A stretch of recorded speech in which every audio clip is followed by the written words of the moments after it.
Alafu kuhusu swala la ndani sijui maradhi. Kwanza mwenyewe hapo uliko maradhi tosha dada. Maradhi tosha mgomba usozaa uso haya wenyewe. Mtazame ule uso wake kuna haya mwanamke wewe. Nyao! Sogea wewe mwanamke. Maradhi unajua wewe maradhi hapo mwanamke utazai mpaka kumipia maradhi. Wewe nawe huko.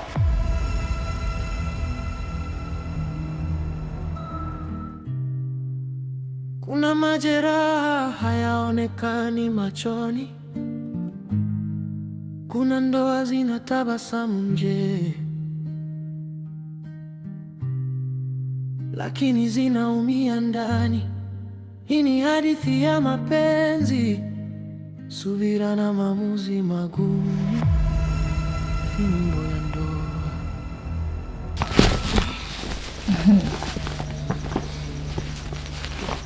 Shehe yangu, mimi nakujua. Kwa mzigo umetoka kwa mama.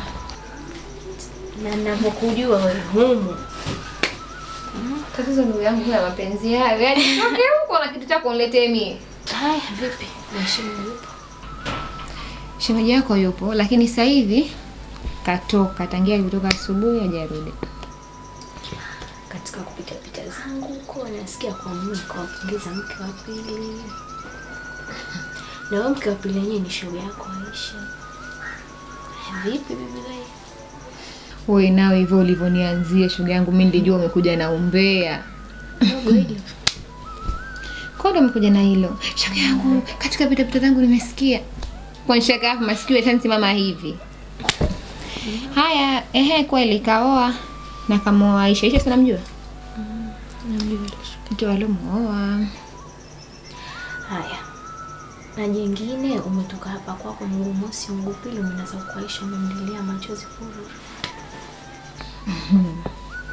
Sasa haya maneno ya umbea. Mimi nilipoenda kwa Aisha nililia kwa mambo yangu mengine shoga yangu, nilikuwa na shida zangu. Hapo hapo kwenye shida. Shida gani hizo zinazokufanya utoke hapa kwako uende kwa Aisha kumuelezea usije zako nyumbani? Magaza. Shoga yangu umekuwa siku hizi. Lakini kuswala hilo itabidi tuliache. Sawa Wewe bado ni mdogo, kwa hiyo jambo la muhimu sana na la kuzingatia ni kusoma. Zingatia masomo yako ndugu yangu. Soma. Ikifika muda wako, ukikua. Ukishafika huko ambapo niko mimi, ndio utajua kwa nini dada yangu alitoka akaenda kulia kwa Aisha na sio nyumbani. Yangu ameisha. Nashona kwa uzi mweusi, ukishona kwa uzi mweupe tunacheka. Jengine, hapa nampigia simu mama yako. Leo nalala na mimi hapa. Nishachoka kukaa peke yangu. Chumba yenyewe kimoja mnalaza wapi kwa mfano? Tulala na wifi. Mama mkwe na wifi. Niache tu nizangu kwetu. Ngoja. Tatizo lako hili moja. Wewe utapata kuwachangamsha kidogo. Mimi sinaona siongee. Ndio umetaka mwenyewe. Sije kwa tamia unakuja naingilia ngaja kuharibia kaja kwa mwani mdogo wake. Sitaki. Baki tu na yako shoga. Kama nilivyokuwa naenda kwetu. Haya.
majeraha hayaonekani machoni,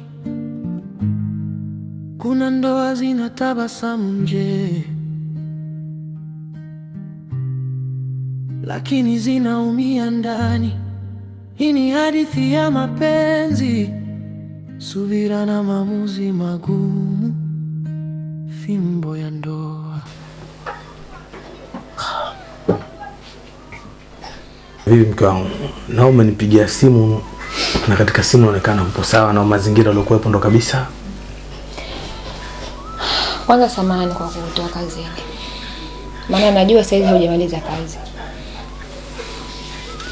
Hapa asubuhi kumetokezea kitu kama sijakielewa. Maana nimeamka, nimeenda zangu chooni kukoga. Narudi nimemkuta Aisha chumbani kwangu.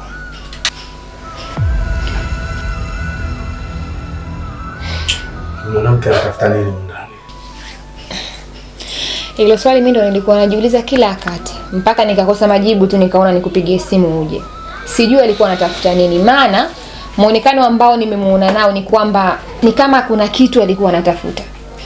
Kwa hiyo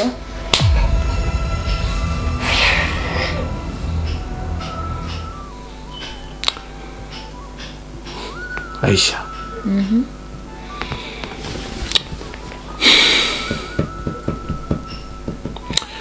Yaani mke wangu mimi nilijua ya mambo lazima jitokee. Yaani niliyahisi mapema. Yaani mimi ni sasa nimeenda safari, sehemu mwenyewe sikujui na nimekosa hata wenyeji. Nimeenda kwa jitu hata silijui tu eti. Na yote haya mke wangu wewe, yote haya wewe. Kwa hiyo nataka kunilaumu mimi? Sina maana hiyo. Mimi pia sikujua kama na tabia hizi. Kwa sababu ni rafiki yangu, tumeishi pamoja, tumecheka pamoja, tumelia pamoja. Kwa hiyo nilikuwa najua ni mtu mzuri. Sawa mke wangu. Nataka uniambie hivi, hicho ninachokizungumza kina uhakika? Kwa mimi simpendi Aisha. Mimi na ugomvi na Aisha. Nimsingizie kwa kutaka nini? Nimemkuta chumbani kwangu tena akiwa anatafuta. Sijui mwenyewe alikuwa anatafuta nini. Kwa labda nisaidie kwenda kumuuliza wewe alikuwa anatafuta nini chumbani kwangu. Sasa huyu Aisha naona sasa hivi tayari ameanza kukua. Ameanza kujikuta kama yeye ndo mwenye nyumba. Anawezaje kuingia chumbani kwangu mimi na mke wangu mimi? Kuja kupekura, anatafuta nini humu chumbani? Sasa mke wangu, huyu Aisha huyu anachokitafuta atakipata.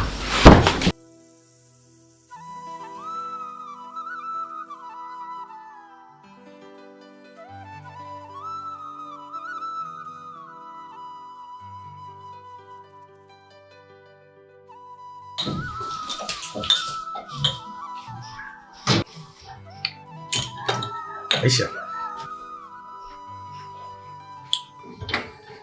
hizi tabia umeanza lini? Yaani mambo kuongea na wewe ukaanza kuninyarinyari. Ulienda kufanya nini chumbani kwa Zuu? Chumbani kwa Zuu? Wewe mwanamke nisikilize. Kumbuka mimi nimekuwa kwa shinikizo la Zuu. Kama sio Zuu mimi nisingekuwa hata siku moja. Hayo mambo yako kuingia chumbani kwa mke wangu, kwenda kuanza kupekura, hapo tondoka.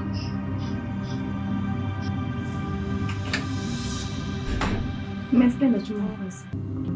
Yaani unakataa wakati umeonekana kabisa hapo chumbani kwa mke wangu wewe. Wewe. Alafu mambo kuongeongea mimi ukaanza kunijibu wakati kitu umefanya kweli, nitakuja kukupiga mabao. Umenifahamu? Ukiendelea na hii tabia yako kuingia chumbani kwangu kwa mke wangu mimi Zuu, humu ndani utahama. Utamwona pao. Umenisikia? Sasa endelea na tabia yako.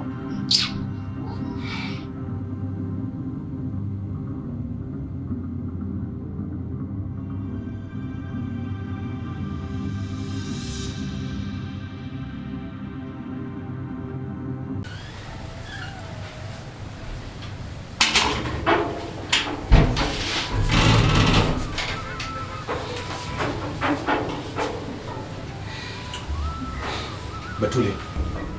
Naam kaka. Hivi ni nani kwako mimi? Kaka.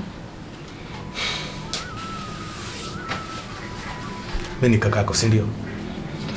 Kwa nini unafanya yote haya? Kaka, yepi tena? Batuli, nakujua vizuri tu. Yote yanaendelea humu ndani. Najua sababu ni wewe na mama. Aloyafanya Aisha yote, kuingia chumbani kwa Zuu, kufanya chochote nataka kukifanya, sababu ni wewe. Kwa nini unanifanyia haya ndugu yangu? Au hupendi unione mimi naishi kwa amani? Kaka, mbona mimi sijafanya kitu? Basi nakuomba ndugu yangu, acha. Tumefahamiana? Nakuomba acha.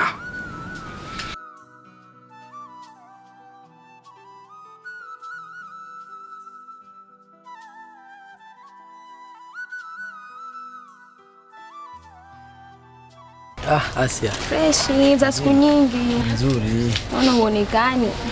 Nipo shemeji yangu, mambo tu. Niambie. Hata wewe basi nani Asia? Kuhusu nini? Hata wewe basi umenificha kuhusu shoga yako. Simu wangu. Mimi yule shoga yangu kaja tu nyumbani kaniambia kwa vile nimemkinai ndo tumeifanya shughuli shemu wangu, lakini sio kama ndo nimekusaliti sijui nini. Nishinda hata kuja kunifuata basi kuniambia shemeji yangu. Ndio kapata ndoa.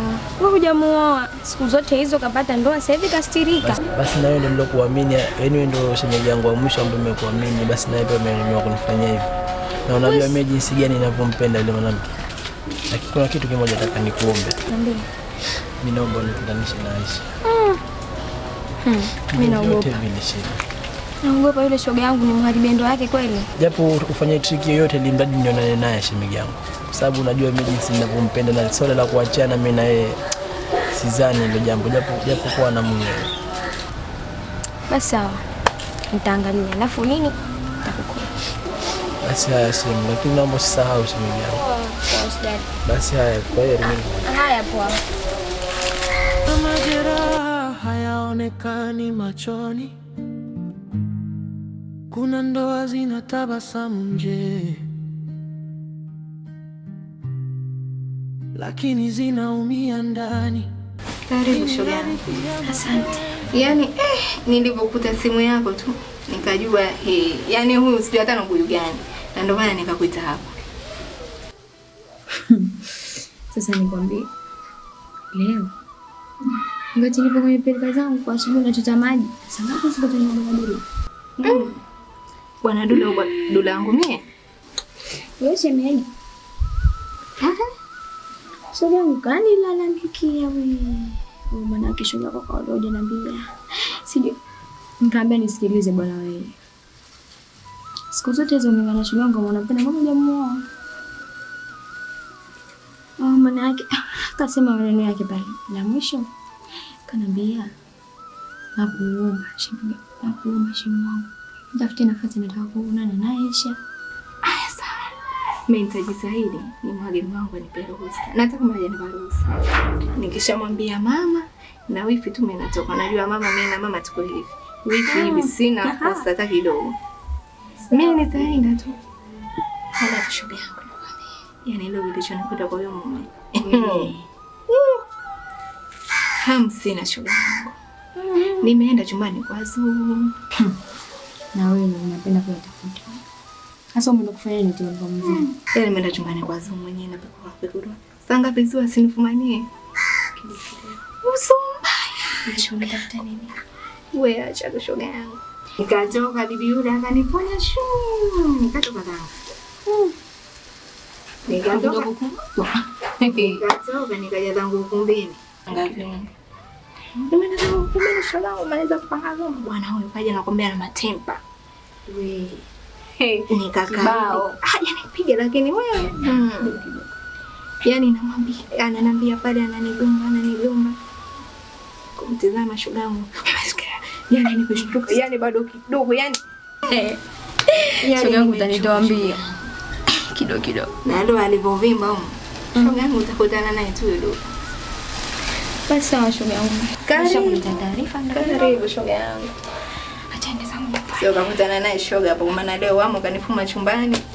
Karibu shoga yangu. Haya, tukijalia. Karibu.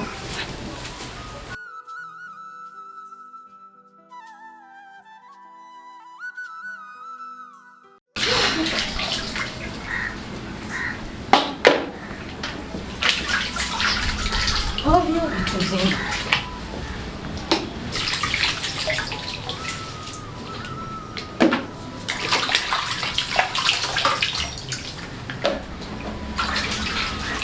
Naomba cho kikombe.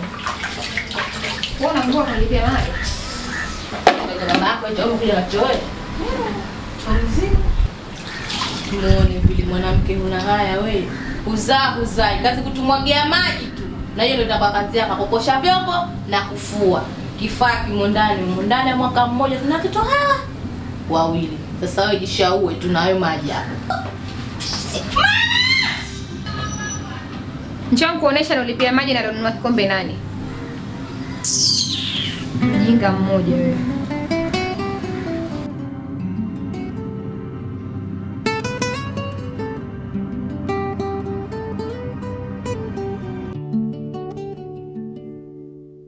Wanasema fimbo ya ndoa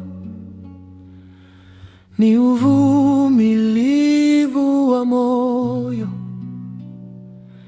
lakini maumivu si msingi wa penzi la kweli.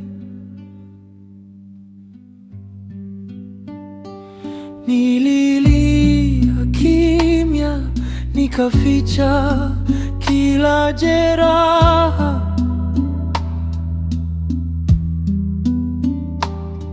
Leo nasimama imara, narudisha furaha.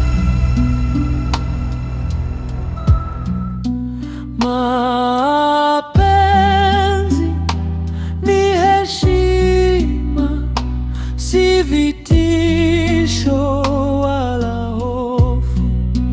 Fimbo ya ndoa kwangu iwe ishara ya upendo tu.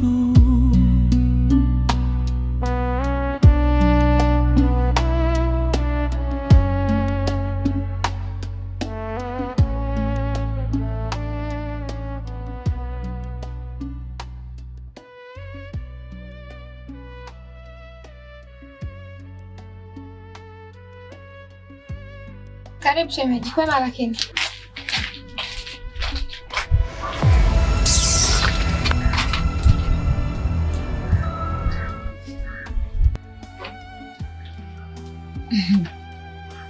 Hai, niambie kulikoni, kwema lakini.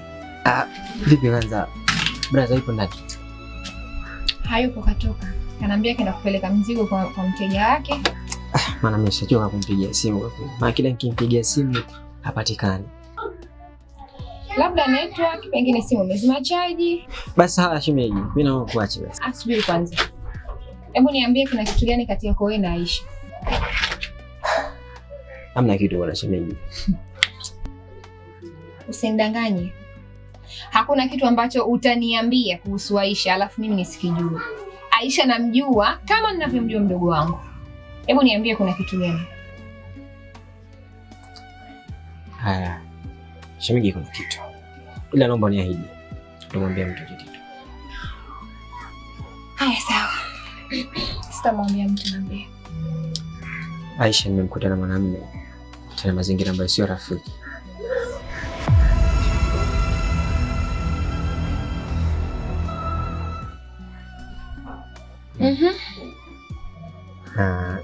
Mimi nikaona bora tu nimwambie brother. Haya sawa, naomba nikuombe kitu. Nakuomba sana hili jambo usimwambie Jay. Sasa kwa nini shemeji unataka uhifadhi mabaya ndani? Ukisema unamwambia Jay, lawama zote zitazunguka afu mwisho zitakuja kwangu. Kwa hiyo nakuomba kama ulivyoniomba wewe, ukasema kwamba hili jambo nisimwambie mtu, na wewe nakuomba usimwambie Jay. Sawa. Nitajitahidi shemeji. Basi haya, karibu. Haya bwana.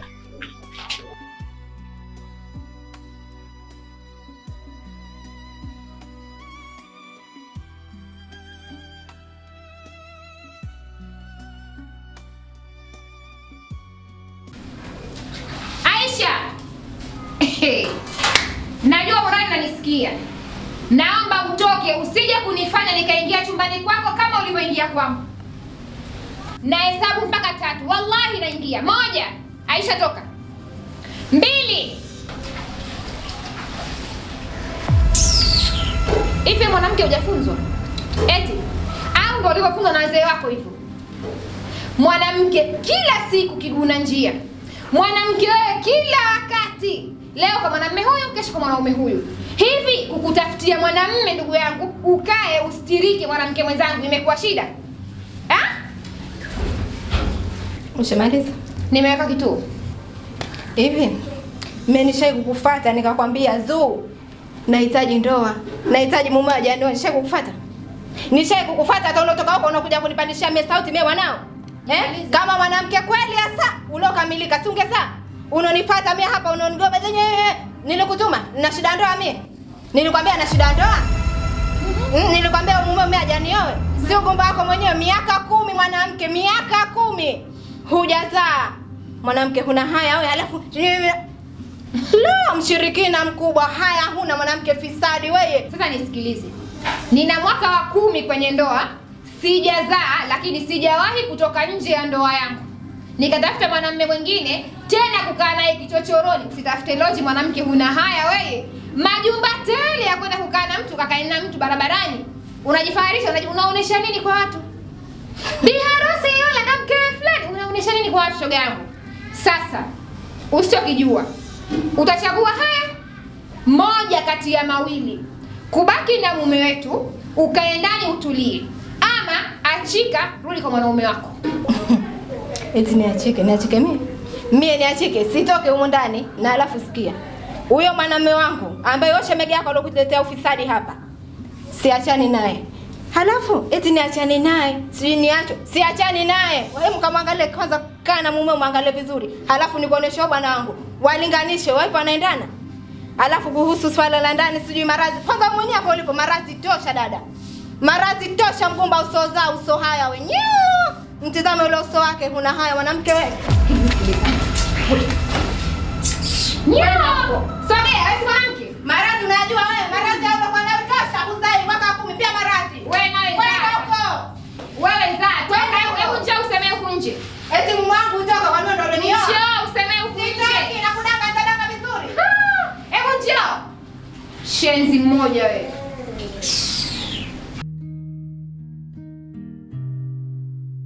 Kuna majeraha hayaonekani machoni, kuna ndoa zinatabasamu nje, lakini zinaumia ndani.